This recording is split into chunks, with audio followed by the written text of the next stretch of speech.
नमस्कार, मैं हूं शिवनाथ झा। arjavartindiannation.com के यूट्यूब चैनल अखबार वाला 001। मैं अभी ऐतिहासिक दिल्ली फायर सेवा का, दिल्ली अग्निशमन सेवा का जो कनॉट प्लेस का कार्यालय है, इस मुख्य कार्यालय में मुद्दत से सोच रहा था कि एक कहानी करूं फायर पे।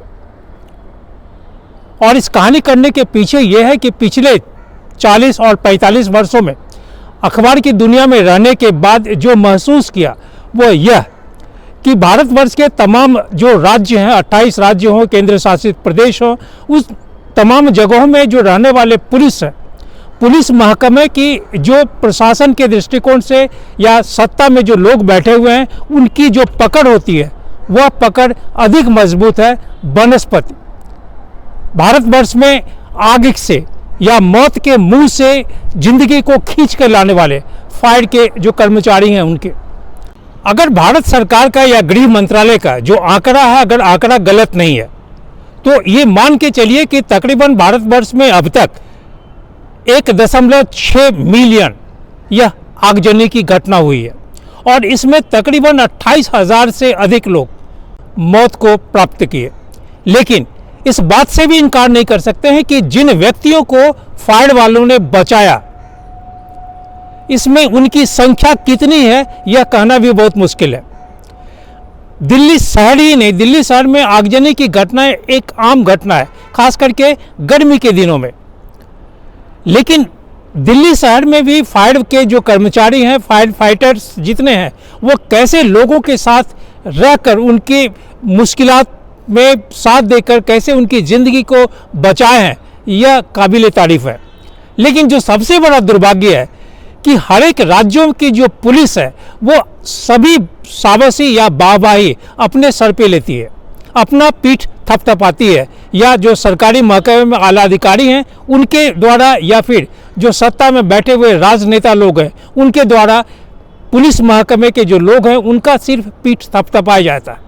जो फायर फाइटर्स हैं उन्हें जो तवज्जो मिलनी चाहिए वो तवज्जो नहीं है। जबकि जब मौत सामने होती है, लोग आग के जो प्रचंड ज्वाला है उस ज्वाला में मौत के साथ खेलते रहते हैं, उस समय ना तो कोई पुलिस, ना कोई अधिकारी, ना कोई नेता, ना कोई मंत्री, ना कोई संतरी, कोई सामने नहीं होते सिवाय फायर फाइटर्स के।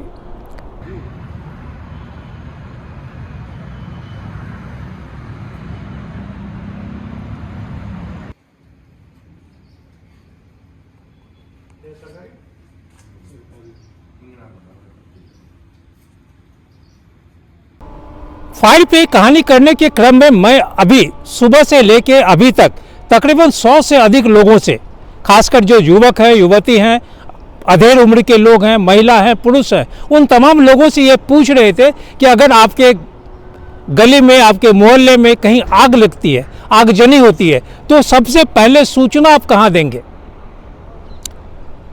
यह बहुत ही दुर्भाग्य की बात है कि लोगों को शायद इसके बारे में जानकारी नहीं है। लोग यह नहीं जानते हैं कि 100 या 101 पे फ़ोन किया जाए। जब लोगों से पूछा कि क्या आपको यह पता है कि अगर आप 101 पे किसी पीसीओ से भी फ़ोन करते हैं तो आपको 1 रुपया नहीं देना होगा, तो सभी लोग दांत निपोड़ दिए। लोगों को मालूम नहीं है। मैं यह नहीं कहूँगा कि लोगों को मालूम नहीं है, लोग मालूम करना नहीं चाहते हैं।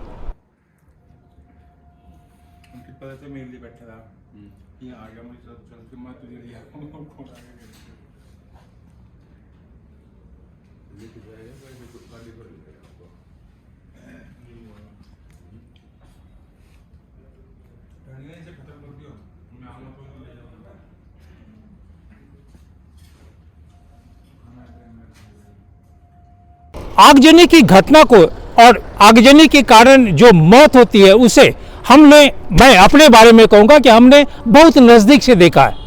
साउथ दिल्ली में उपहार सिनेमा, मैं चश्मदीद गवाह हूँ। मैं इंडियन एक्सप्रेस अखबार में था उस दिन जो घटना हुई है उपहार सिनेमा में, और वहाँ करीब 59 दर्शक, बच्चे, वृद्ध, महिला, पुरुष कैसे मृत्यु को प्राप्त किए। 100 से अधिक लोग कैसे आग की जो ज्वाला, प्रचंड ज्वाला है, उससे बाहर फायर फाइटर्स निकाले या फिर वो वहाँ इंजर्ड हुए। यह घटना देखकर शायद किसी के भी रोंगटे खड़े हो जाएंगे, लेकिन अगर आज की तारीख में उपहार सिनेमा में जितने भी लोग घायल हुए या जिन्होंने मृत्यु को प्राप्त किया, उन परिवारों को छोड़ के अगर आम लोगों से पूछा जाए कि क्या उस समय दिल्ली फायर फाइटर्स में कौन से व्यक्ति सबसे आगे थे या कितने लोग आगे थे, लोग नहीं जानते हैं।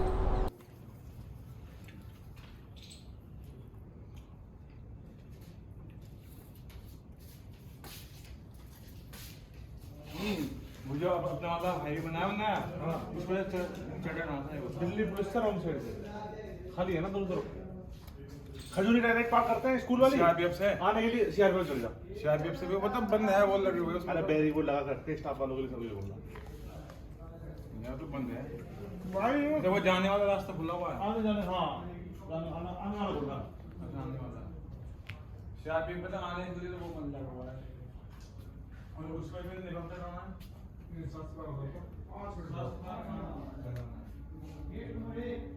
जिससे चढ़ते हैं उससे उतर जाते हैं।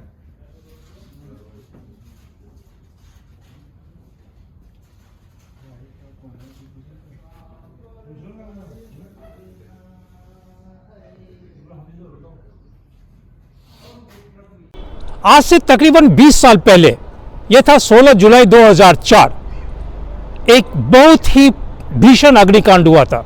यह था एक विद्यालय में, जहां पर तकरीबन 94 बच्चे जलकर झुलसकर मर गए। घायलों की संख्या की गिनती नहीं है, और उन बच्चों की जो आयु थी वह आयु महज 4 वर्ष से 10 वर्ष। 2006 में मेरठ में एक ट्रेड फेयर में आग लगी थी, जहां पे तकरीबन 65 लोग जलकर राख हो गए और तकरीबन 150 से अधिक लोग बहुत बुरी तरह घायल हुए थे। 30 जुलाई 2012 यहाँ नेलोर ट्रेन में आग लगी थी, जिसमें तकरीबन 15 यात्री जलकर राख हो गए और 25 से अधिक यात्री घायल हुए थे। 2017 में कमला मिल्स में आग लगी थी और उसमें करीबन 14 व्यक्ति जलकर राख हुए और 55 से अधिक व्यक्ति घायल हुए थे।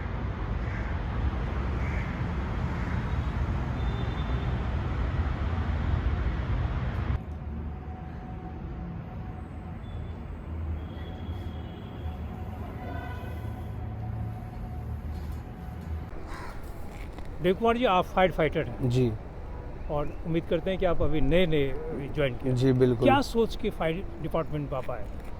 यही सोच के आए हैं, शुरू से ही मन में था बचपन से कि कोई भी जॉब ऐसी करनी है कि जहाँ हम देश की सेवा, लोगों की सेवा कर सकें। शुरू से माइंडसेट था, तो लकीली हमें ये मौका मिला फायर डिपार्टमेंट, और यहाँ से हमने अपनी शुरुआत करी है अभी।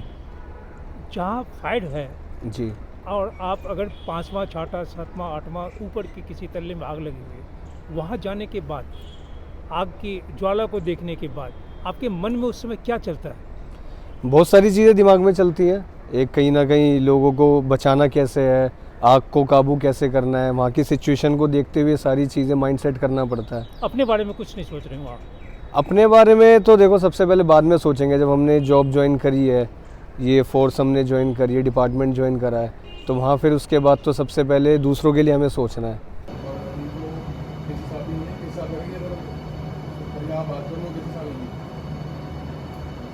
रुपेंद्र जी, आप एक बहुत बेहतरीन फायर फाइटर्स हैं। आप मुझे ये बताइए कि इस 5 साल के दौरान आप कितने बार फायर फाइटिंग में गए?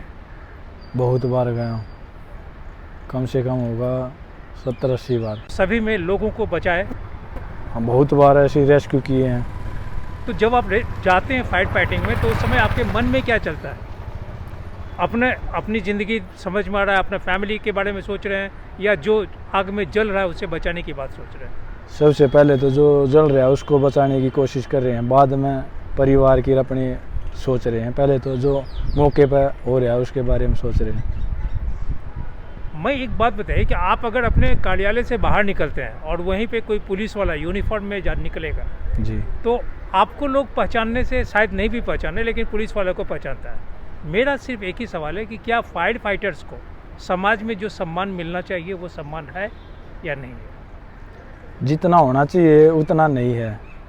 वैसे हम वर्दी में जाते हैं तब तो थोड़ा उस पर कॉल पर जाओ जब तो पूरा वो करते हैं, वैसे नहीं कर रहे। नहीं करते हैं? नहीं। ऐसा क्यों? ये उनके मन में ये रहता है कि ये तो एक नॉर्मल से इंसान हो हम जैसे सिविल में वैसे ही। क्योंकि फायर फाइटिंग करने मतलब कि आप मौत को आग से बाहर, जिंदगी को निकाल रहे हैं बाहर। जी तो आप तो उनके लिए भगवान हैं। बिल्कुल। कभी आप गए हैं, जिनको आप बचाए हैं उनकी फैमिली कभी आपसे मिलने के लिए आए? दोबारा तो शायद कभी नहीं आई।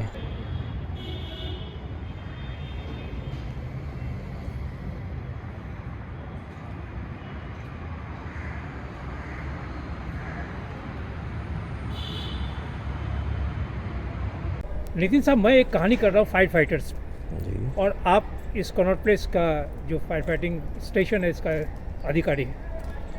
आप क्या सोचते हैं एक फायर फाइटर्स की ज़िंदगी के बारे में, चूँकि आप बहुत बेहतरीन फायर फाइटर्स हैं जैसा कि मुझे मालूम हुआ है, क्या सोचते हैं आप? फायर फाइटर की अगर आप लाइफ की बात करें, डेली आपको कुछ ना कुछ नए एक्सपीरियंसेस मिलते हैं। आप नई नई जगह पे जाते हैं, नए नए कॉल्स पे जाते हैं, नए नए लोगों से मिलते हैं, और हर एक कॉल जो होगी वो कम्प्लीटली डिफरेंट होगी एक दूसरे से। आपको कभी भी फॉर एग्जांपल आपको मिली मकान की कॉल, मकान में आग है, तो आपको पता है आपके मकान का ज्योग्राफिकल कंडीशंस क्या है, मेरे को नहीं पता कि वहाँ पे क्या सिचुएशन है क्या नहीं है, तो दो मकान की कॉल भी एक दूसरे से डिफर करेंगे वो, तो उस हिसाब से हमारे लिए चैलेंजेस हमेशा अलग अलग रहते हैं।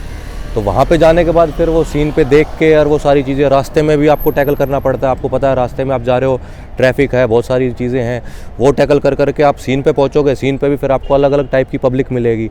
वो पब्लिक भी बहुत सारी बार ऐसा तक रहता है कि आपको पीछे तक भागती है, आपको पीटने तक के लिए तैयार रहती है कि लेट आई है, मेरा ये नुकसान हुआ, वो नुकसान हुआ। भाई उनकी भी हम फीलिंग समझ सकते हैं। ऑब्वियसली अगर मेरे घर में आग लगी है तो मेरे को तो 5 मिनट बिल्कुल 5 घंटे के बराबर लगेंगे।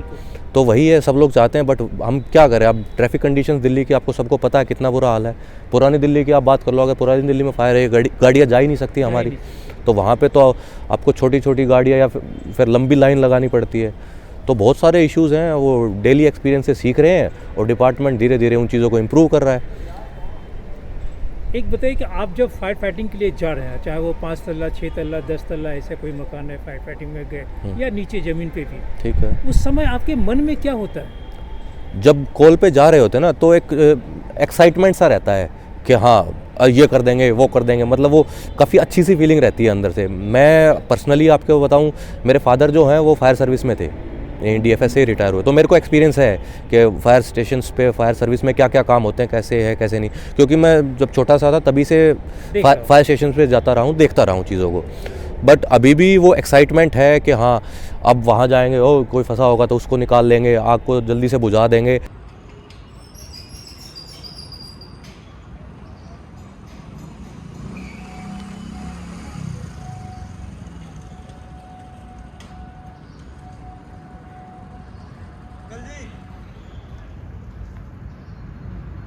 CC फायर स्टेशन जहां हम खड़े हैं, यहाँ की अगर हम बात करें तो सारा जो स्टाफ है ना, इसकी मैं तारीफ़ करूँगा। लिटरली मैं ये कहूँगा कि इवन जो नए बच्चे भी आए हैं ना, वो लोग भी इतना काम करते हैं, मतलब उनको आपको बोलने की ज़रूरत नहीं। मैं एज ए इंचार्ज, अगर फायर सीन पे इंचार्ज हूँ, मैं देखने के लिए, मेरे को काम करने के लिए बहुत सारा है। मैं ये उम्मीद नहीं करता उनसे कि मैं सबको ये बताऊँ कि ये काम कर ले, वो काम कर ले। वो लोग खुद ही इनिशिएटिव लेके हर काम इतना अच्छे से करते हैं ताकि मैं और दूसरी चीज़ों पर ध्यान लगा पाऊँ, दूसरी चीज़ों पर संभाल सकूं। तो मेरा काम ये लोग काफ़ी कम कर देते हैं। स्टाफ काफ़ी अच्छा है। कितने फायर में अभी तक गए? ऐसी कोई काउंटिंग तो नहीं है, बट ऐसी बहुत सारी कॉल्स हैं जो याद हैं, एक्सपीरियंसेस हैं। कुछ एक एक्सपीरियंस आपको मैं एक छोटा सा एक्सपीरियंस बताता हूँ। सनलाइट कॉलोनी में फायर हुई थी, मथुरा रोड का एरिया यहीं पास में ही है। मकान में आग थी, सिलेंडर ब्लास्ट हुआ जिसकी वजह से आग थी। तो पता चला कि अंदर एक पूरी की पूरी फैमिली ट्रैप है। ऊपर से छत को तोड़ ताड़ के वहाँ पे, मतलब हीट काफ़ी ज़्यादा थी, अपने ऊपर पानी डाल के तब अंदर घुसे तो आप यकीन करोगे, एक फैमिली में एक मदर, उसकी 2-3 साल की बेटी, एक 10-12 साल की बेटी, मतलब तीनों के तीनों स्टेयर केस में चार्ड बॉडी गिरी हुई है। इवन आप उनको पहचान भी नहीं सकते कि कौन थे कौन नहीं थे। और छोटी बेटी को माँ ने गले से लगा रखा है, दूसरी बेटी उनके साइड में गिरी हुई है। डेट। तो हाँ, उस टाइम पे जब वो चीज़ें देखी तब उस टाइम पे मेरी बेटी भी उतनी छोटी थी जो मैं आपको इंसिडेंट बता रहा हूँ। तभी वो चीज़ दिमाग में, अरे यार, अब वो सिलेंडर ब्लास्ट जो हुआ वो नीचे वाले की वजह से हुआ। मरा कौन? जो ऊपर फंसे थे, जो ऊपर रह रहे थे, वो जो ट्रैप हुए। गलती किसी की भुगत हो ही रहा है। फायर फाइटर्स को आप समझते हैं कि समाज में जो रिकॉग्निशन होना चाहिए वो है? ठीक है सर, रिकॉग्निशन सबका अलग अलग है। मैं ये नहीं कहूँगा कि कम है ज़्यादा है, बट ठीक है, हम अपनी जॉब कर रहे हैं। अब रिकॉग्निशन हमारे लिए यही है, हम किसी की अगर जान बचा लें और वो फिर कभी अगर बाद में मिले और ये कहे सर मैंने आपको वहाँ थे, आप लोगों ने मेरे को निकाला था, तो ये इतना ही बहुत है। मैं तो ये मानता हूँ, मेरी लाइफ में ना काफ़ी एक्सपीरियंस हुई हैं, 2-3 कॉल ऐसी बड़ी बड़ी हुई हैं कि जहाँ पर हमें ये सौभाग्य प्राप्त हुआ कि आपने लोगों की जान बचाई है। तो अब अगर आप अपनी लाइफ में एक बंदे की, 2 की भी जान बचा लेते तो बहुत है, इतना ही रिकॉग्निशन काफ़ी है सर।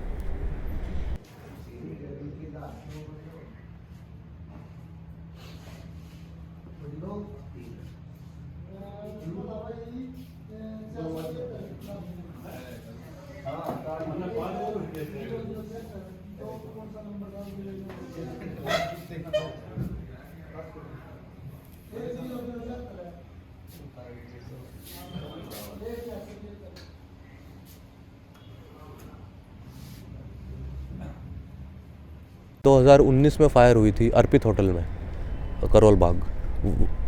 करोल बाग अर्पित होटल में फायर हुई थी।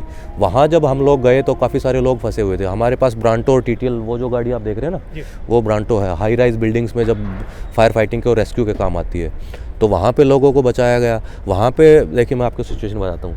एक जगह पे जब निकाला गया तो वहाँ पे हस्बैंड वाइफ और एक छोटा सा बच्चा, मतलब न्यू बॉर्न बेबी ऐसा ही था, 6 महीने का बच्चा होगा मुश्किल से, तो वो था। अब वहाँ पे अंदर फ्लेम्स थी, धुआं बाहर आ रहा था। जैसे ही गाड़ी उनके पास पहुँची, मतलब कंडीशन ये थी कि वो माँ अपने छोटे से बच्चे को नीचे फेंकने को तैयार थी, 4th फ्लोर 5th फ्लोर से, उसकी जान बचाने के लिए।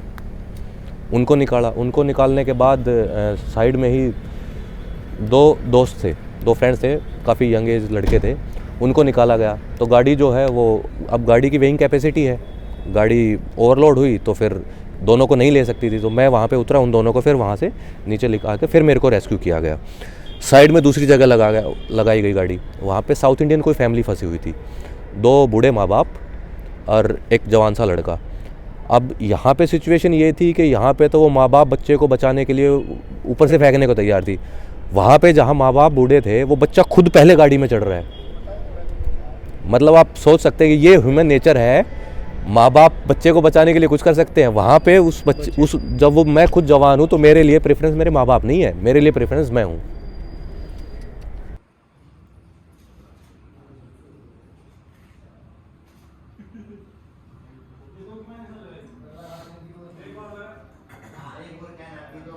कई बार रहता है कि आप लोगों को बचा नहीं पाते, आपके हाथ में नहीं है। ये अर्पित होटल का जो मैं बताया आपको, वहाँ पे कुछ लोगों की जान भी गई, क्योंकि हमारे जाने से पहले ही लोगों ने ऊपर से 4th फ्लोर 5th फ्लोर से जंप करना स्टार्ट कर दिया। और अंदर घुसने के बाद, मतलब आप यकीन नहीं मानोगे, ऐसी ऐसी सिचुएशंस हैं, आप ह्यूमन बॉडी को देख के ये नहीं बता पा रहे कि वो ह्यूमन बॉडी है या कबाड़ का कोई पार्ट है या इंसान है, जानवर है, पता ही नहीं चलता। वो मतलब बॉडी की कंडीशन ही ऐसी होती है। एक्सपीरियंस बताऊँ, एक बार ऐसे ही फायर बुझाते चल रहे थे, शुक्ला साहब का, जैसे मैंने बताया, मैं ऊपर था 4th फ्लोर पे, शुक्ला साहब आए स्टेयरकेस से। शुक्ला साहब ज़बरदस्त फायर फाइटर हैं, उनका मतलब कंपैरिजन नहीं है। मैं यहाँ पे एज ए STO आज काम कर रहा हूँ। शुक्ला साहब का शरीर का जो गठन है, हाँ, उस गठन को देख के नहीं लगता है कि वो बहुत नहीं, शुक्ला साहब का गठन ना एक्चुअली वो हैवी बिल्ट नहीं है, पहलवान टाइप वो नहीं है, बट उनकी एजिलिटी और फ्लेक्सिबिलिटी ये है ना कि वो स्मोक में घुस जाते हैं। वो एक्चुअली योगा एक्सरसाइजेज वगैरह वो काफ़ी ज़्यादा करते हैं, वो आपको शरीर से दिखेगा कि वो फिट हैं, क्योंकि उनके बारे में सभी लोग बोल रहे हैं कि हाँ, शुक्ला साहब वो ज़बरदस्त फायर। वो जो स्टेयरकेस से मैं बताया ना, स्टेयरकेस से ऊपर तक आए, आप यकीन नहीं मानोगे, वो पूरा स्टेयरकेस जल रहा था। ये नहीं था कि नॉर्मल स्टेयरकेस आप आगे आप नहीं आ सकते थे। मैं ब्रांटो से गया था वहाँ तक, जैसे मैंने बताया कि मैं ऊपर फ्लोर पर काम कर रहा था, तो मैं वहाँ बैठ के आग बुझा रहा हूँ, आगे जो सारा काम कर रहे हैं। थोड़ी देर में शुक्ला साहब बोलते हैं, नितिन बॉडी, मतलब जिसके ऊपर मैं बैठा था वो खुद एक बॉडी थी, पता ही नहीं चला। तो ऐसी ऐसी सिचुएशंस रहती हैं। अर्पित होटल का जो मैंने आपको बताया, इवन ऐसा हो गया था लास्ट में कि 4 लोगों को जैसे हम निकाल रहे हैं, मतलब एक बॉडी को 4 लोग निकाल रहे हैं, उनमें से चौथा बंदा मैं हूँ। तो मतलब उंगलियों में इतनी जान नहीं थी कि मैं वो एक 4th कॉर्नर भी संभाल पाऊँ। आपकी बॉडी की भी एक कैपेसिटी है ना, आप कब तक काम करोगे और स्मोक कितना इनहेल कर लोगे आप। नहीं कर सकते। हीट के स्मोक से बचने के लिए चल हमारे पास BA सेट्स हैं। कितना घंटा तक BA सेट की अलग अलग कैपेसिटी रहती है, वो यूजुअली आपको 30 मिनट्स 40 मिनट्स तक ही देता है। उसके बाद फिर आपको उसका सिलेंडर चेंज करना पड़ता है। बट हीट से तो आप नहीं बच सकते ना। नहीं बच सकते। और BA सेट पहनने के बाद आपकी विजिबिलिटी जो है वो ज़ीरो हो जाती है, depends on density of smoke. तो बहुत सारे चैलेंजेस हैं, क्या कर सकते हैं। सबसे बड़ा चैलेंज है दिल्ली की सड़कें। दिल्ली की सड़कें और इवन दिल्ली के जो पॉपुलेशन डेंसिटी है, दिल्ली का स्ट्रक्चर जो है। पुरानी दिल्ली में आपको कुछ चैलेंज मिलेगा, उधर आप बवाना साइड चले जाओ, वहाँ पे आपको दूसरे चैलेंजेस मिलेंगे। और दिल्ली के लोगों का जो मेंटालिटी है वो, अब हम ना बहुत सारी जगह लेक्चर के लिए, डेमोज़ के लिए, पब्लिक अवेयरनेस के लिए जाते रहते हैं, ये भी हमारा पार्ट ऑफ जॉब है। तो इवन बहुत सारे लोगों को यही नहीं पता कि आग लगने पे आपको कॉल करनी किस पे है। तो वही ना, मैं वही बता रहा मैं हूँ। आज करीब 50-60 लोगों से पूछा, खास करके यंग जनरेशन के बच्चे को, हाँ। मेट्रो में आते समय, हाँ कि अगर आग लगेगी तो आप किसको फ़ोन करेंगे, हाँ किस नंबर पे फ़ोन करेंगे। दो सिर्फ बता पाए। हाँ और उसके बाद मैं पूछा कि क्या नंबर, अगर PCO से फ़ोन करेंगे तो क्या आपको 1 रुपये का कॉइन देना होगा। हाँ नहीं नहीं पता लोग, मैं वही कह रहा हूँ ना, वो जनरल अवेयरनेस ही नहीं है हमारे यहाँ पे। मेंटालिटी ये है, एज़ फार एज मेरे को जो लगता है कि मेरे घर में आग लगी नहीं, मेरा कुछ नुकसान हुआ नहीं, तो मेरा कुछ होगा भी नहीं। जिसको लगती है ना, उसको उसकी वैल्यू का पता चलता है। फिर वो बाद में पूछते हैं कि सर मेरे साथ या मेरे पड़ोस में ऐसा ऐसा हुआ था, हम अपनी सेफ्टी के लिए क्या कर सकते हैं। वो लोग फिर उसमें ज़्यादा इंटरेस्ट लेते हैं। बट अगर मेरा इंटरेस्ट ही नहीं है तो मैं आपको कितना ही समझा के चला जाऊँ, कुछ फ़र्क ही नहीं पड़ता उन चीज़ों को।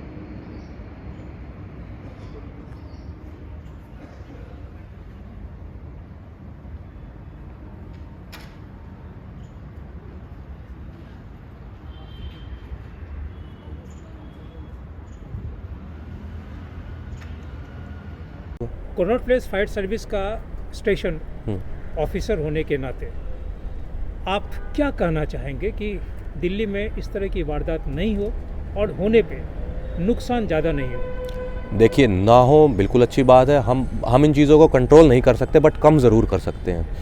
कम के लिए वही है कि घरों में फायर एक्सटिंग्विशर्स और फायर बकेट्स जो हैं वो सारी चीज़ें रखें। मेरे को पता होना चाहिए कि भाई मेरे अगर बिजली के मीटर बोर्ड में आग लगी तो मेरे को क्या करना है। वो जनरल अवेयरनेस की जो हम बात कर रहे थे ना, अब स्ट्रक्चर्स ऐसे ऐसे हैं। अब आप यकीन करोगे, मैं और आपके साथ एक एक्सपीरियंस शेयर करता हूँ। कोहाट एनक्लेव में फायर हुई ग्राउंड फ्लोर पे। आजकल जो बिल्डर्स वो भेज देते हैं ना, स्टिल्ट फ्लोर, ग्राउंड फ्लोर के स्टिल्ट बोला जाता है। उसके बाद जो फर्स्ट फ्लोर है वो सो कॉल्ड ग्राउंड फ्लोर रहता है, उसके ऊपर वो चालू। तो वहाँ पे सभी मीटर्स थे, इलेक्ट्रिक मीटर्स थे, साथ में गाड़ियों की पार्किंग रहती है। वो यही बोला जाता है कि ये फ्री पार्किंग है। तो वहाँ पे मीटर बोर्ड में फायर हुई, उसकी वजह से वो उन गाड़ियों में फायर हुई। अब वो जा रही हैं सारी ऊपर, स्टेयर से सारा धुआं ऊपर की तरफ ट्रैवल किया। सेकंड फ्लोर पे एक पूरी की पूरी फैमिली, हस्बैंड वाइफ और दोनों बच्चे, उनको कहीं से निकलने का रास्ता नहीं मिला, क्योंकि उनका जो रास्ता था वो एक स्टेयरकेस था, वो जो है वो full of heat and smoke. वो कहाँ से निकले? जब तक हम पहुँचे वो सारे के सारे लोग, पूरी की पूरी फैमिली। दिल्ली शहर में जितने मल्टी स्टोरी बिल्डिंग है या फायर फाइटिंग्स का जो रूल्स है, रेगुलेशंस है, वो कितने % सही इम्प्लीमेंट हुआ है? नहीं, रूल्स जो हैं, रूल्स तो इंटरनेशनल स्टैंडर्ड्स बेस्ड हैं, हमारे इंडियन स्टैंडर्ड्स भी हैं, रूल्स बिल्कुल परफेक्ट हैं। बट बात आती है रूल्स की इम्प्लीमेंटेशन की। अब जो मैंने आपको एक छोटा सा एग्जांपल बताया, ये सीढ़ी वाला जो बताया, अब एज़ पर रूल 2 स्टेयरकेस होने चाहिए, बट जो पहले की बिल्डिंग्स है, पुरानी बिल्डिंग्स है, उसमें फिर वो रूल्स में भी काफ़ी सारी कॉम्प्लिकेशंस हैं, तो वहाँ पे चीज़ें फंस जाती है। अब मान लीजिए मेरे पास टॉप फ्लोर है, जो कोहाट वाले की हम बात करते हैं, मेरे पास टॉप फ्लोर है, तो मेरे को टेरेस भी मेरा है। मैं क्या करता हूँ, टेरेस को लॉक करके रखता हूँ, स्टेयरकेस लॉक है। और अगर वहाँ पे वो टेरेस खुला होता तो सारा हीट और स्मोक ऊपर से निकल जाता, वो ट्रैप ही नहीं हो पाते, वो लोग ईजिली निकल सकते थे। बट उसको लॉक रखते हैं भाई, इसमें सिक्योरिटी रीजंस भी हैं कि कहीं कोई थेफ्ट ना हो, इस वजह से भी बंद रखते हैं। But fire point of view से कोई नहीं सोचता। तो आप अपने फैमिली में सेकंड जनरेशन है? जी बिल्कुल। फायर फाइटिंग में आपके फादर हुए, आप हुए, क्या आप अपने बच्चे को भी लाएंगे फायर फाइटिंग में? मेरी एक बेटी है और वो ऑलरेडी, अब मेरा यहाँ पे स्टाफ क्वार्टर्स में मैं रहता हूँ, तो उसको ऑलरेडी सारी नॉलेज है। और अगर वो आना चाहेगी तो मैं फोर्स नहीं करूँगा, बट हाँ मैं ये ज़रूर चाहूँगा कि वो आए।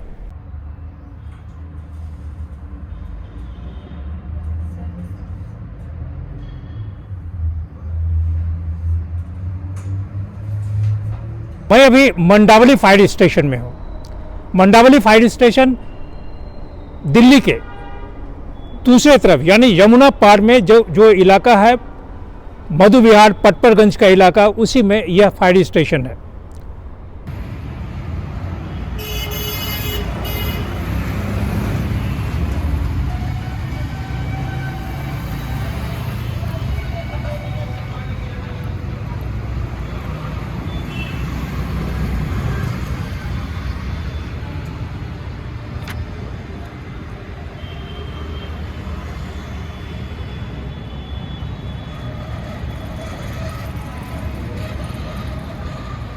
या प्रिसाइजली कहें कि 2600 के आसपास फायर ऑफिसर हैं।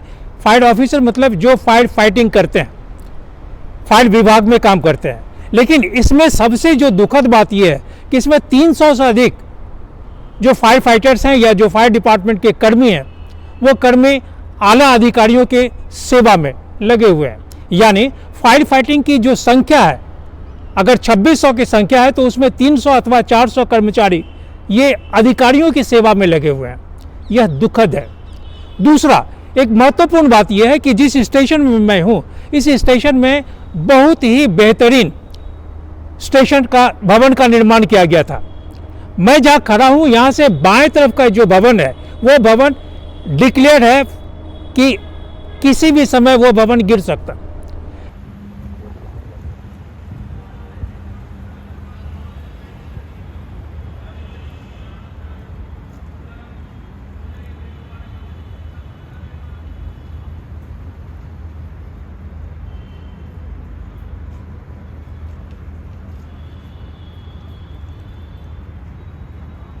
यहाँ सामने में 2 भवन बना, बहुत बेहतरीन आधुनिक तरीके से इसे बनाया गया है।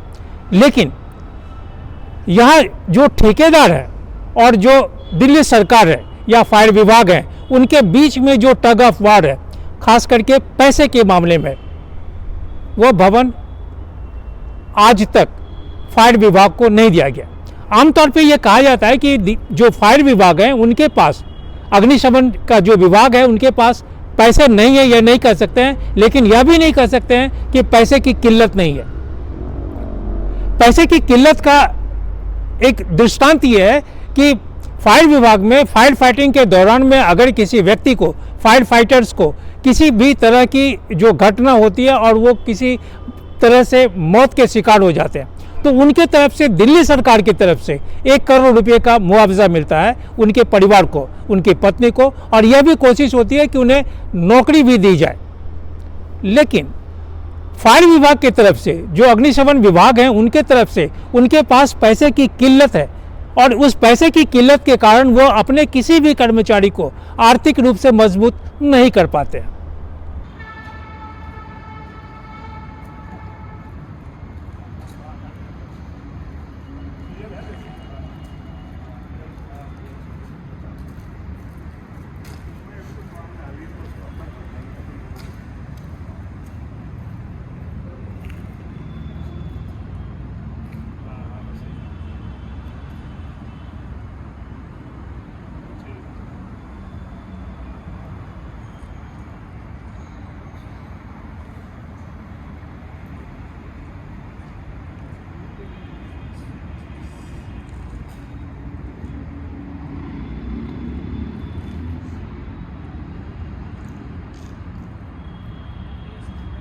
अगर सैद्धांतिक रूप से चले तो यह कहेंगे कि फायर फाइटिंग या अग्निशमन की जो बात है वह राज्य का विषय है और इसे अनुच्छेद 243 ब्रैकेट में है W के तहत भारत के संविधान की 12वीं अनुसूची में नगर पालिका कार्य के रूप में शामिल किया गया है। यह राज्य सरकारों की प्राथमिक जिम्मेदारी है कि वे आवश्यकताओं के अनुसार अग्निशमन सेवाओं को मजबूत करने और सुसज्जित करने के लिए संसाधन का आवंटन समय समय पर करते रहें और अपने क्षेत्राधिकार का जो प्रयोग करके या उनके क्षेत्र में जो अग्निशमन कार्यालय है, जो विभाग है, जो दमकल है, जो फायर टेंडर्स है, उसको बहुत बेहतरीन तरीके से मजबूत करें।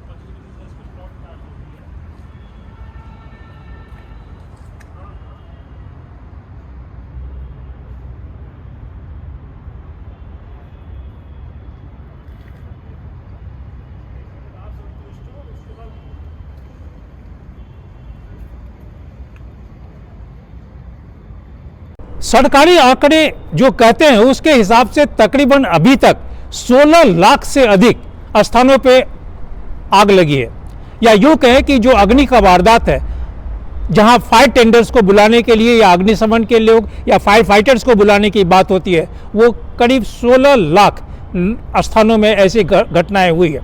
और यह भी है कि उसमें तकरीबन 27,000 से अधिक लोग मृत्यु को प्राप्त किए, लेकिन बचे भी तो बहुत लोग।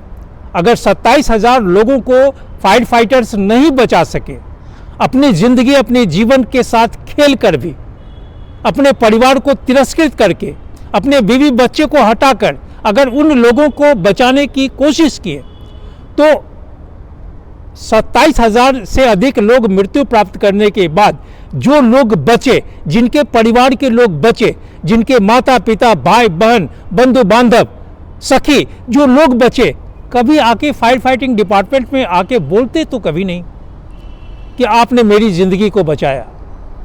यह दुखद है। ये अच्छा संकेत हमारा जो सामाजिक जो दायित्व है उसके लिए ये अच्छा संकेत नहीं है, क्योंकि हम हमेशा दूसरों की तरफ उंगली उठाते हैं। अगर उसी उंगली को कभी अपने तरफ उठाकर देखें तो शायद अपने दायित्व का अंदाजा लगेगा। वैसे अलग बात है कि प्रधानमंत्री नरेंद्र मोदी कल के क्वींस वे और कल के राजपथ का नाम कर्तव्य पथ कर दिए, लेकिन वास्तविक रूप से कर्तव्य का पालन कौन कितना करता है, यह सोचने वाली बात है।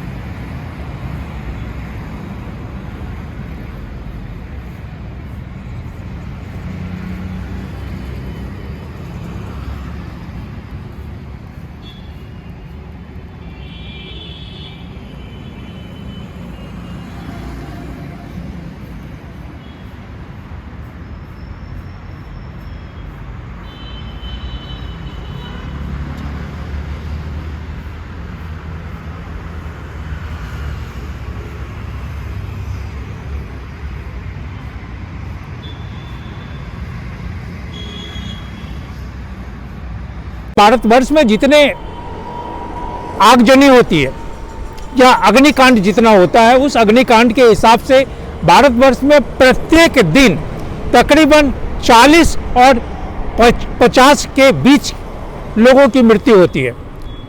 यानी औसतन 50 व्यक्ति प्रत्येक दिन आग के लपट के कारण या आग के ज्वाला के कारण मृत्यु को प्राप्त करते हैं। और इसमें मरने वालों में खास करके जो महिलाएं हैं या बच्चे हैं, उनकी संख्या अधिक होती है।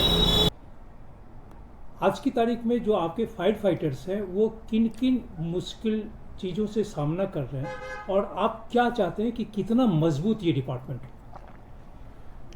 आपने देखिए बहुत अच्छा सवाल पूछा मेरे से। फायर डिपार्टमेंट जो है बहुत सारी चैलेंजों से गुजरता है। सबसे पहले ट्रैफिक, जो हमें टाइम ज़्यादा लगता है और जिसका हमें झेलना पड़ता है। लोग कहते हैं लेट आए, हमेशा ये होता है फायर डिपार्टमेंट लेट आया। हमारा डिपार्टमेंट जो है, हमारा फायर टेंडर है, वो बिल्कुल टाइम से 2 से 3 मिनट में बाहर निकल जाता है, पर रोड पे ज़्यादा टाइम लगता है। अगर आप फॉरेन में देखें तो वहाँ डेडिकेटेड लाइन्स होती हैं, डेडिकेटेड रोड्स होती हैं, आदमी जल्दी पहुँचता है। दूसरा सबसे बड़ा जो समस्या आ रहा है वो ये आ रहा है कि जब हमारी गाड़ी आती है, हम सायरन में जाते हैं तो भी लोग रास्ता नहीं देते हैं। अगर वो मान लीजिए ट्रैफिक है, पर अगर आप रास्ता देने की कोशिश करेंगे तो हम 2-4 मिनट बचा लेंगे। हम देखिए, हम जब रोड पे हैं तो हम रोड पे किसी की जान माल बचाने जा रहे हैं, हम कोई घूमने नहीं जा रहे, हम कोई ट्रैफिक ट्रांसपोर्ट नहीं ले जा रहे, कोई कुछ नहीं कर रहे।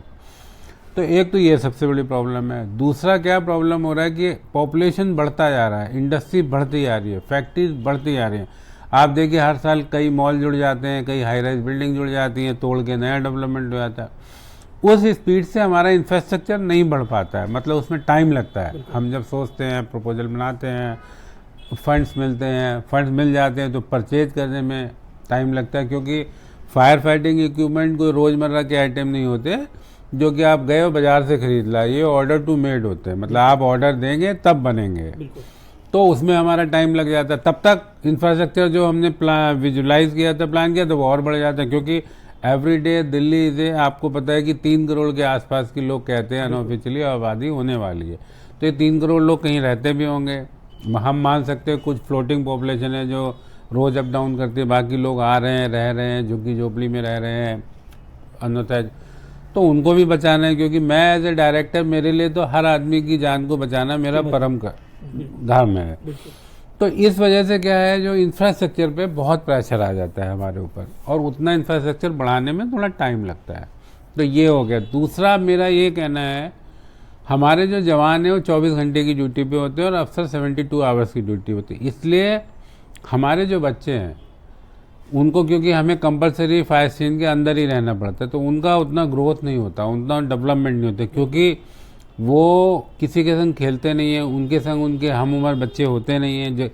जैसे कोई बच्चे या फैमिली सोसाइटी में रहती है, तो वहाँ पे क्या होता है, हर तरह के बच्चे होते हैं, हर तरह की फैमिली होती है, तो बच्चा उनके संग शाम को खेलता है, सीखता है, तो उससे कुछ उसको नई नॉलेज मिलती है। वो देखता है बगल वाले बच्चे ने ये किया, हमने इंटरेक्शन होता है। हमारे यहाँ बच्चों के जो स्टाफ है, क्योंकि हर स्टेज पे ज़्यादा स्टाफ होता भी नहीं है, तो उन बच्चों का इंटरेक्शन नहीं होता। ये एक बहुत बड़ी हमारे लिए चिंता की समस्या है, चिंता की है। बच्चे इंट्रोवर्ट हो जाते हैं, वो किसी से बात नहीं करना चाहते हैं, वो घर में बैठे रहते हैं। क्यों? बचपन में जो वो खेलने जाते थे शाम को होता है, वो ख़त्म है, उनके पास है ही नहीं, ना तो खेलने का ग्राउंड है हमारे पास, ना इतने बच्चे हैं। मैं बड़ा हो गया, मेरे बच्चे चले गए, मैं भी फायर स्टेशन में रहता हूँ, मेरा नया अफसर आया, उसके बच्चे हैं छोटे से, तो वो मिसमैच है। तो ये एक बहुत बड़ा जो है हमारे लिए त्रासदी गई है, या हमारे लिए एक सोचने का विषय कि how to solve this problem.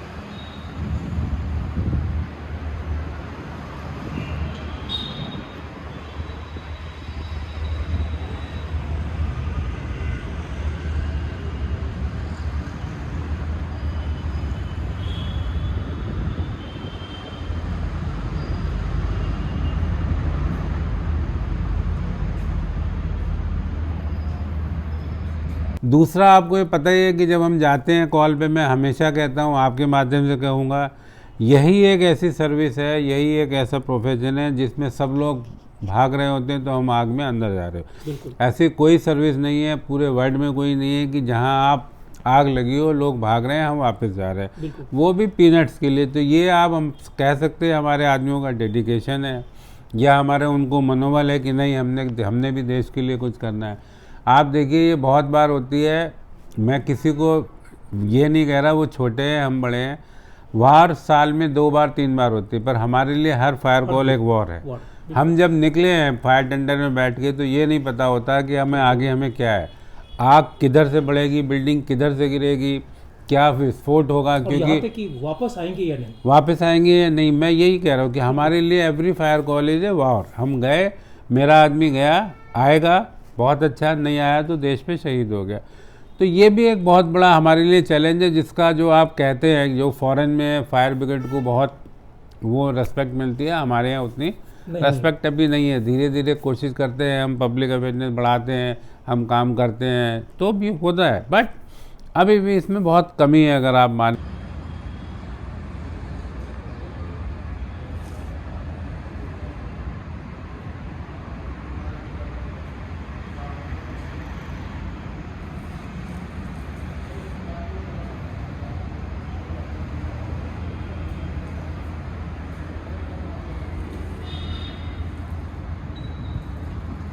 अगर आप दिल्ली की बात करेंगे तो फिर भी दिल्ली में संसाधन बहुत अच्छे हैं, हमारे पास फंड का कोई ऐसा कमी नहीं है, इक्विपमेंट भी ऑलमोस्ट सभी जो अच्छे हैं आ जाते हैं, पर शायद और जगह की फायर ब्रिगेड को थोड़ी प्रॉब्लम है, उनको फंड का भी इशू रहता है और इक्विपमेंट का भी थोड़ा इशू रहता है। मैं अभी घर से आते समय में करीब 50 लोगों से पूछा कि अगर आपके पड़ोस में कहीं आग लगती है तो आप कहाँ फ़ोन करेंगे। उसमें मुझे करीब 40 लोग नहीं बता पाए। ये आप बिल्कुल ठीक बात कह रहे हैं, और हम इसके लिए बहुत अथक प्रयास कर रहे हैं। हमने छोटे छोटे वीडियो बना के मैंने इंस्टाग्राम पे भी डाले। 2 बहुत बड़े चैलेंज है, एक तो कहाँ कॉल करेंगे, चलिए कॉल वो लोग 100 पे भी कर देते हैं, क्योंकि पुलिस का नंबर ज़्यादा यूज़ होता है तो उससे भी कॉल है, आपको इन केस ऑफ फायर क्या करना है ये भी नहीं पता। क्या होता है कि हम फायर स्पॉट पे पहुंच जाते हैं, अगर आप देखें लोगों ने एक जमूरा लगा लिया होता है, भीड़ लगी होती है पूरी और वो वीडियो बना रहे होते हैं। कई बार ऐसा हुआ कि हमारा टेंडर पहुंच गया, हम सायरन बजा रहे हैं पर उनका दिमाग वीडियो बजाने में, तो हमारा आदमी उठ के उनको कहता है कि जी हमारी गाड़ी को रास्ता दीजिए, मैं जाने दीजिए। तो ये एक बहुत बड़ा चैलेंज है हमारे लिए। हम जब आपकी गाड़ी हमारी गाड़ी जब सड़क पे आती है तो सड़क पर चलने वाले जो दूसरे ट्रैफिक के लोग हैं, चाहे वो गाड़ी हो चाहे रिक्शा हो चाहे जो भी, रास्ता नहीं देना, ये आपका बहुत अच्छा सवाल है। मैंने पहले कहा कि ये हमारे लिए एक बहुत बड़ा चैलेंज है। उसमें मैं दो चीज़ों को भी देखता हूँ ऐसे, कुछ लोग रास्ता देना भी चाहते हैं तो उनके पास जगह नहीं होती साइड में वो अपनी गाड़ी को, कुछ तो देना ही नहीं चाहते, वो हमारे सायरन बज रहा है तो हमारे गाड़ी के आगे लगाते हैं कि हम भी उसी तेज़ी से निकल जाएंगे, सायरन हट रहा है भीड़ हटेगी। दूसरा, कुछ लोग बेचारे जो देना चाहते थे वो जाएगा, मान लीजिए कार है तो उसको कार में साइड में ले आने के लिए जगह ही, तो जगह भी नहीं है हमारे पास रोड में। तो दो इशू हैं, कुछ लोग तो देना ही नहीं चाहते, वो तो हमारी गाड़ी के आगे गाड़ी लगा देते हैं फास्ट निकल जाए।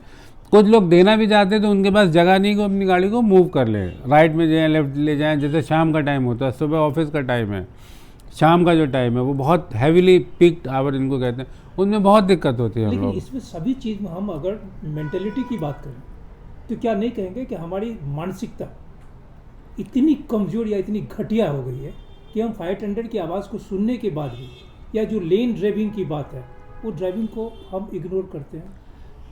देखिए ये तो ट्रैफिक इशू है, हम वैसे भी इग्नोर करते हैं। आप देखिए मैं जाता हूँ, मैंने देखा कि लाइट बंद हो गई और ट्रैफिक रुक गया तो लोग साइड से ले आ के दूसरी रोड को भी बंद कर देते हैं। तो ये ट्रैफिक सेंस तो हमारे यहाँ है ही नहीं। मतलब it is not related to fire, it is related to every field. आप कभी भी जाइए, रात में मैं जाता हूँ, मेरा ड्राइवर भी कई बार कोशिश करता है, मैं उसको मना करता हूँ कि ये गलत है, ये नहीं करो, हमें आधा घंटा लगेगा, वो साइड से निकाल के लिया।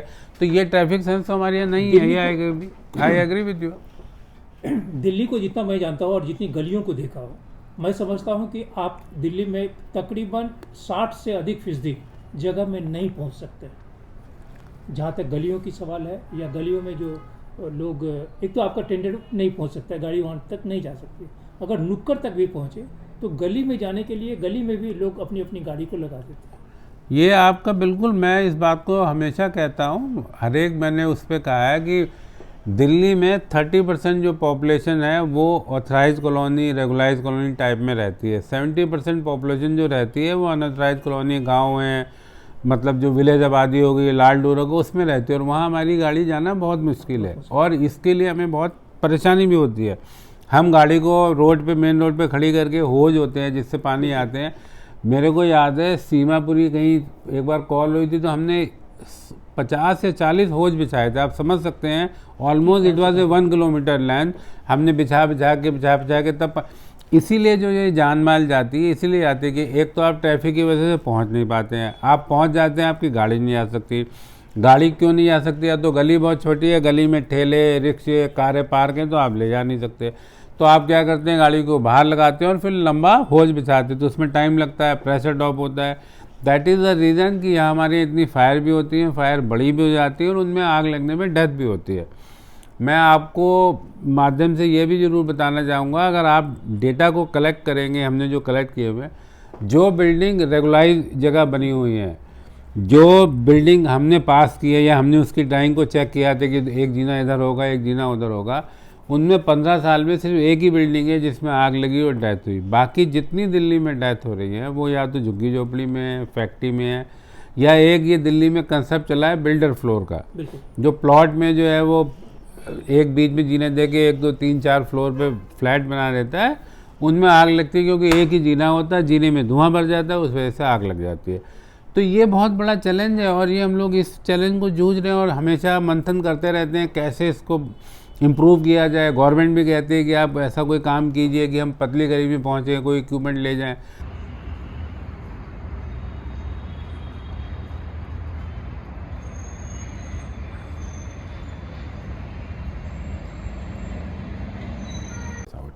तो आपके जो फायर फाइटर्स हैं वो पिछले 20-25 साल या जब उससे भी अधिक कहेंगे, कितने रिवार्ड उनको मिल पाए उनके काम के लिए as compare to Delhi police? मैं ये बताना चाहूँगा, देखिए दिल्ली पुलिस का काम अलग है, मेरा अलग बिल्कुल है। अलग है। तो मैं कंपेयर और फायर ब्रिगेड से कर सकता हूँ इंडिया की। तो इंडिया की अगर आप सारी फायर ब्रिगेड करेंगे तो हमें हाईएस्ट अवार्ड मिले हुए हैं। हमारे यहाँ गैलेंटी अवार्ड भी अभी पिछले साल भी मिले थे, इस बार भी हमने रिकमेंड किया है गैलेंटी अवार्ड के लिए। हर साल 4-5 मेडल मिलते हैं। हमारे दिल्ली फायर सर्विस को मेरे हिसाब से, देखिए दिल्ली फायर सर्विस में एक छोटा सा स्टेट है, महाराष्ट्र बहुत बड़ा स्टेट है, कितने लोग हैं, कितने स्टेशन हैं, उसके हिसाब से भी हम किसी से पीछे नहीं है। अवार्ड में हमें काफ़ी अवार्ड मिले हुए हैं, एग्जैक्ट नंबर मेरे को याद नहीं, but we are one of the best in getting the rewards as far as the Delhi fire service. एक और चीज़, अगर in case of any eventuality, जो जहाँ आग लगी वहाँ तो जो मौत हुई, अगर फायर ब्रिगेड का कोई आदमी अपना जान खत्म कर देता है तो आपकी तरफ से, सरकार की तरफ से उससे कॉम्पनसेशन क्या है? देखिए, अगर कोई भी हमारा फायरमैन है, ये बहुत अच्छा सवाल पूछा, और इसीलिए जो मैं पहले कह रहा था कि हमारा जवान जब आग लगती है तो सब भाग रहे होते हैं, वो अंदर जाता है। सरकार ने हमें बहुत, अगर किसी भी जवान की फायर के टाइम पे अगर वो फायर में इंजर्ड हुआ, फायर के अंदर डेथ हो गई, बाहर शहीद हो गया, उसको 1 करोड़ रुपया तो चीफ मिनिस्टर साहब देते हैं गवर्नमेंट की तरफ से, और 25-1 लाख रुपए एक दूसरा फंड। मतलब जो भी जवान अगर उसकी डेथ देखी हो गई वो तो हम वापस नहीं कर सकते, बिल्कुल बिल्कुल। पर ये हम पूरा इंश्योर करते हैं कि उसकी फैमिली, उसके बच्चों को ठीक से लुक आफ्टर कर लिया जाए। तो करीब करीब आप मान के चलिए उनको 1.6 के आसपास जो है पैसा मिलता है, और वो है जी, जॉब भी है, कोई जॉब भी मिलता है। उसके बाद अगर वो जब तक रहना चाहें, जो उन घर में अगर सरकारी में रहते हैं वो उसको रिटेन कर सकते हैं। उनको जो है वो घर के लिए मतलब कोई किराया खाली नहीं कराया जाएगा टिल ये मान के कि जब तक उनके बच्चे जॉब में नहीं लगे, सेटल। तो वो भी ये फैसिलिटीज़ देती है और पैसे देते हैं और नौकरी भी देती है। तो ये, और ये भी मैं बताना चाहूँगा, ये सिर्फ दिल्ली में ही है। 1 करोड़ रुपए जो मिलते हैं दिल्ली में ही मिलते हैं, जो चीफ अभी मिनिस्टर। तक कितने लोगों को मिला होगा? जितनों की भी डेथ हुई है मिला है सबको, इसमें कोई एक्सेप्शन नहीं है। 1-2 केस में कुछ डिस्प्यूट हो गया, डेथ होने के बाद हमारे जो जवान थे शहीद हो गए, उनके बाद वो वाइफ में और माता पिता में कुछ डिस्प्यूट हुआ, वाइफ में हो गया, तो उस वजह से वो पेमेंट नहीं हो पाया, फिर मैटर कोर्ट में चला गया कि किसको कितना मिलना चाहिए, तो वो हो गया। Otherwise as far as the we are concern सबका हो जाता है, 2-3 महीने में मिल जाता है।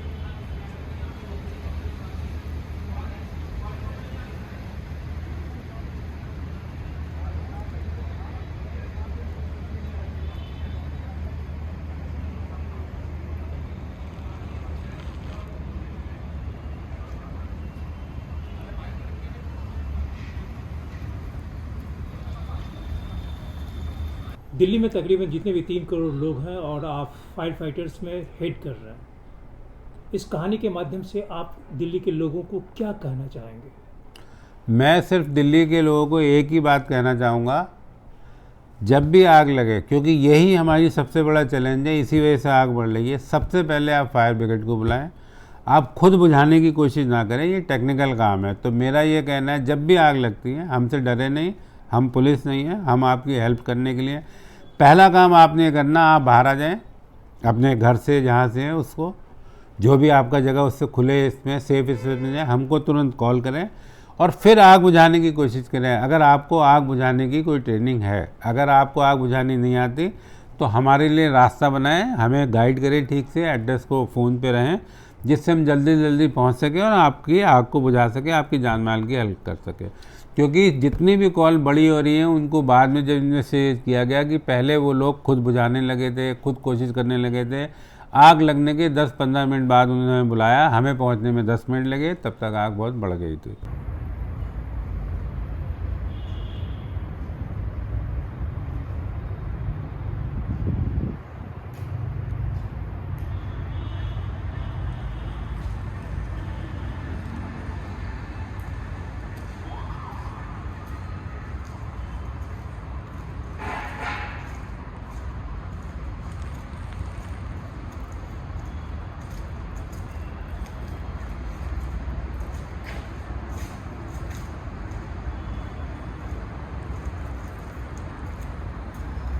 आपके माध्यम से ये भी कहना चाहूँगा कि सभी लोग हमसे ट्रेनिंग के लिए संपर्क करें।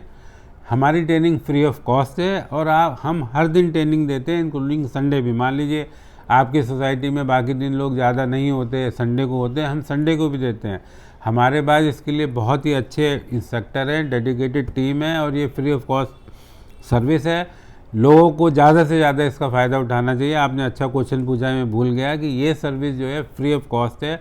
कोई भी सोसाइटी, कोई भी स्कूल हमसे संपर्क कर सकता है, मेरे इंस्टाग्राम पे मैसेज कर सकता है, मेरे को व्हाट्सएप कर सकता है, मेरे को फ़ोन कर सकता है या मेल कर सकता है और हम फ्री ऑफ कॉस्ट ये सर्विस पढ़ाते हैं। और हम ये चाहेंगे आपके माध्यम से कि ज़्यादा से ज़्यादा लोग इस सर्विस को आएँ, फायर ट्रेनिंग लें, अपनी जान बचाएं, देश की जो है फ़ायदा करें, सुरक्षा करें।